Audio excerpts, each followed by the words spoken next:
Republicans fear growing 2024 field clears path for Trump. Republicans are anxious that the ever-growing 2024 primary field will only help former President Trump win the nomination next year. Former Representative Will Hurd, R. Texas, on Thursday became the latest Republican to launch a bid for the White House, following Miami Mayor Francis Suarez's jump into the race last week. On Thursday, The New York Times reported Senator Rick Scott, R. Florida, was also weighing his own presidential bid, though he has publicly denied this. But while a cohort of the Republican Party is open to non-Trump alternatives in 2024, members of the GOP fear the burgeoning field could siphon off votes from his more competitive opponents, especially Florida Governor Ron DeSantis. The more candidates who enter the GOP presidential fray, the better positioned Donald Trump is to win the nomination because it dilutes the non-Trump vote, said Republican strategist Ford O'Connell. There are now roughly 12 major contenders for the GOP nomination to take on President Biden, seen as the de facto Democratic presidential nominee. National and local polling has shown Trump leading the pack, with DeSantis largely in second place.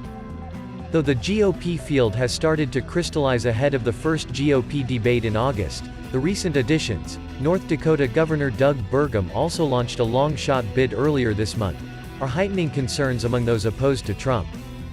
Every person that enters this race who isn't named Donald Trump is drawing from a limited pool of Republican voters, and it divides the field further and further and further, said Rick Wilson, co-founder of the Anti-Trump Lincoln Project. It makes it harder and harder for a DeSantis or a Chris Christie or a Nikki Haley, or anyone else to credibly put together enough hard numbers in the field in these various early states to win. Trump's allies know it, too, and they've been delighted by the number of new candidates steadily joining the race. Specifically, they've seen it as an opportunity to target DeSantis, whom they view as Trump's most formidable challenger. Let's be honest, never Trump or Will Hurd wouldn't even consider getting in this race if Ron DeSantis' campaign wasn't in total free fall. Hurd's entry means nothing for President Trump's standing, but means everything for Ron DeSantis, further underscoring how far Ron's star has fallen, said Caroline Leavitt, spokeswoman for Make America Great Again Inc., the super PAC that's backing Trump. Make America Great Again Inc. has issued a statement after each new candidate has entered. Nearly all of them have made a point to attack DeSantis, arguing that each contender is joining the field because the Florida governor has failed to consolidate support.